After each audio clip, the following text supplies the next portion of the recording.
Di balik subsidi 110 miliar euro, masih belum dapat mengalahkan mobil listrik Tiongkok. Untuk menekan kemajuan teknologi Tiongkok, AS dan Eropa memblokir berbagai sektor teknologi tinggi, termasuk chip, otomotif, dan mesin canggih supaya negeri perekonomian kedua terbesar dunia selamanya bergantung pada teknologi inti barat.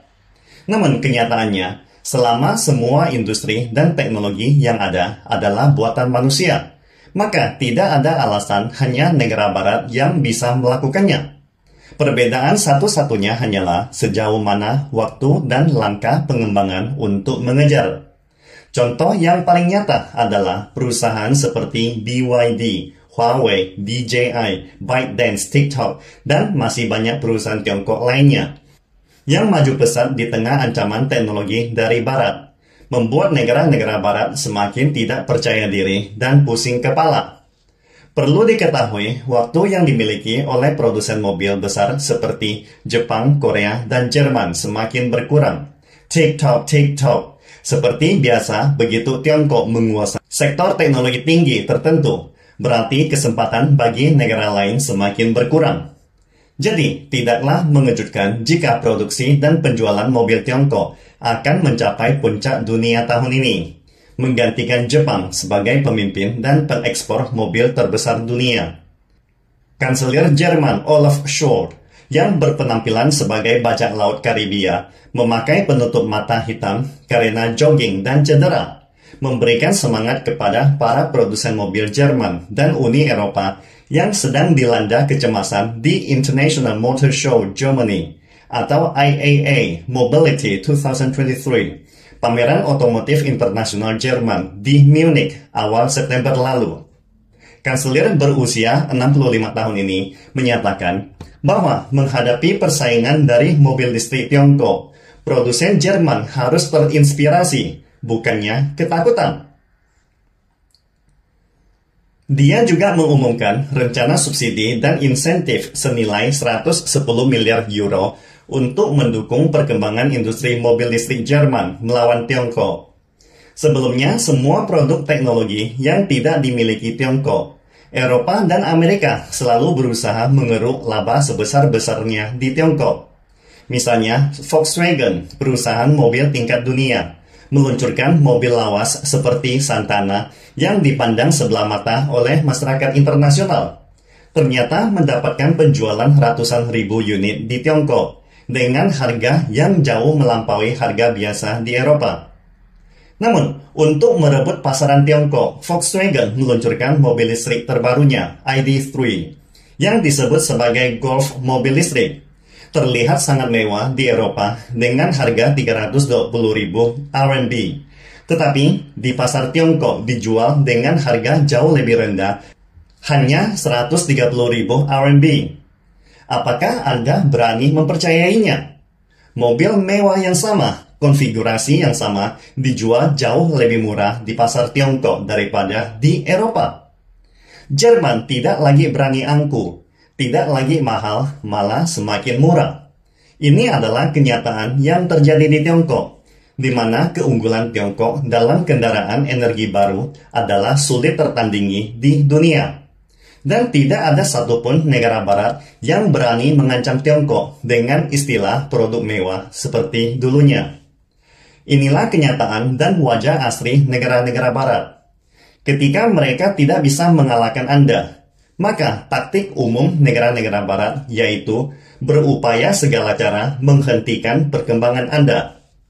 Itulah sebabnya baru-baru ini Komisi Uni Eropa mengambil langkah dengan alasan penyelidikan terhadap subsidi mobil listrik yang diimpor dari Tiongkok.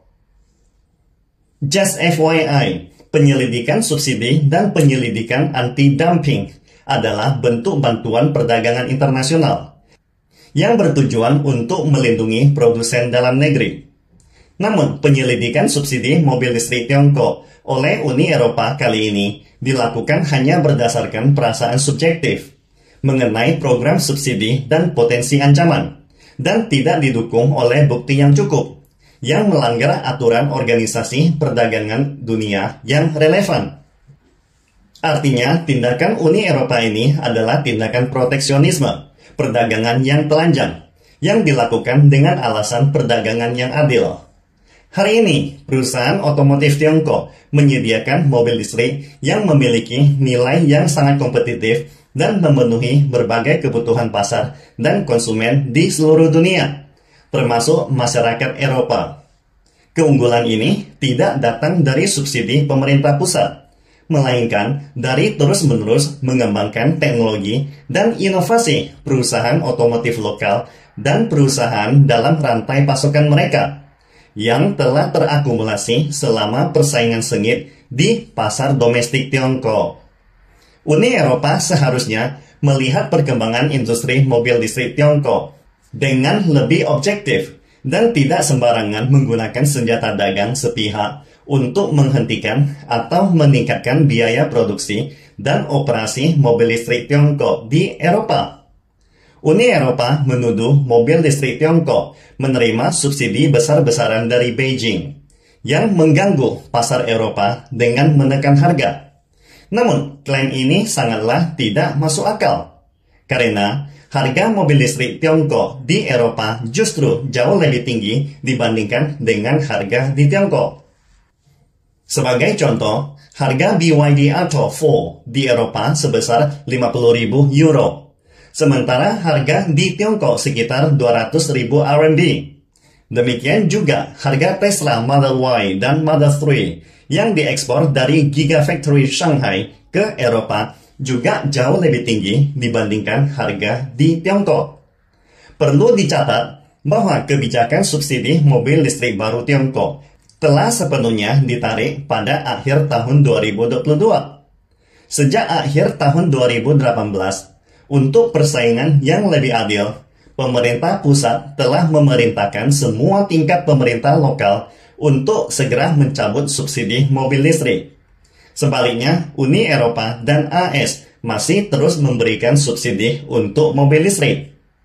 Misalnya, Jerman memberikan subsidi hingga 4.500 euro untuk mobil listrik murni dengan harga di bawah 40.000 euro.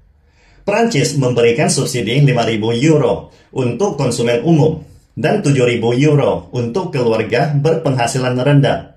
Sementara Undang-Undang Pemotongan Inflasi AS memberikan subsidi hingga $7.500 untuk mobil listrik yang memenuhi syarat. Penyelidikan subsidi mobil listrik Tiongkok oleh Uni Eropa hanyalah alasan untuk menghalangi mobil listrik Tiongkok masuk ke pasar Eropa melalui proteksionisme perdagangan.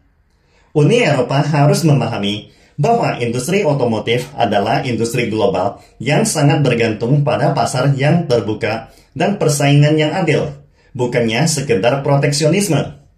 Ketika menghadapi pesaing yang lebih unggul, langkah pertama seharusnya adalah berupaya untuk mengejar, bukannya menghalangi mereka.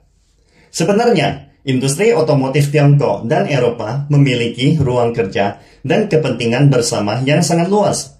Setelah lebih dari 40 tahun membangun hubungan saling percaya dan berinvestasi secara mendalam, Tiongkok dan Eropa telah membentuk hubungan yang saling menguntungkan. Tiongkok bukan hanya memberikan lingkungan bisnis yang menguntungkan bagi perusahaan mobil Eropa, tetapi juga telah menjadi pasar luar negeri terbesar bagi banyak perusahaan otomotif Eropa. Di jalan-jalan Tiongkok, Anda dapat melihat berbagai mobil dari Jerman, Jepang, Amerika Serikat, dan Prancis yang mencerminkan tingkat keterbukaan dan keragaman pasar otomotif Tiongkok. Hal ini seharusnya dihargai dan dijaga oleh negara-negara anggota Uni Eropa. Baik bagi konsumen Eropa maupun perusahaan otomotif Eropa, kehadiran mobil listrik Tiongkok tidak boleh dianggap sebagai ancaman. Karena mobil listrik yang diproduksi di Eropa saat ini dijual dengan harga yang sangat tinggi. Kehadiran mobil listrik Tiongkok akan memberikan lebih banyak pilihan yang terjangkau bagi konsumen Eropa dan mendorong perusahaan otomotif Eropa untuk lebih cepat berinovasi dalam bidang mobil listrik. Jika Uni Eropa terus menghalangi mobil listrik Tiongkok, ini hanya akan merugikan konsumen Eropa dan menghambat perkembangan industri otomotif global, termasuk di Uni Eropa sendiri. Ini tidak akan membantu mencapai tujuan dunia dalam mencapai nol emisi karbon. Hari ini, negara-negara barat dengan panik menekan dan menjatuhkan sanksi terhadap negara-negara lain, menunjukkan ketakutan mereka disalib dan ketidakmampuan bersaing di panggung internasional. Pastikan Anda subscribe dan follow akun ini supaya senantiasa mendapatkan info terbaru tentang teknologi terkini AI berkaitan. Salam Indonesia Maju!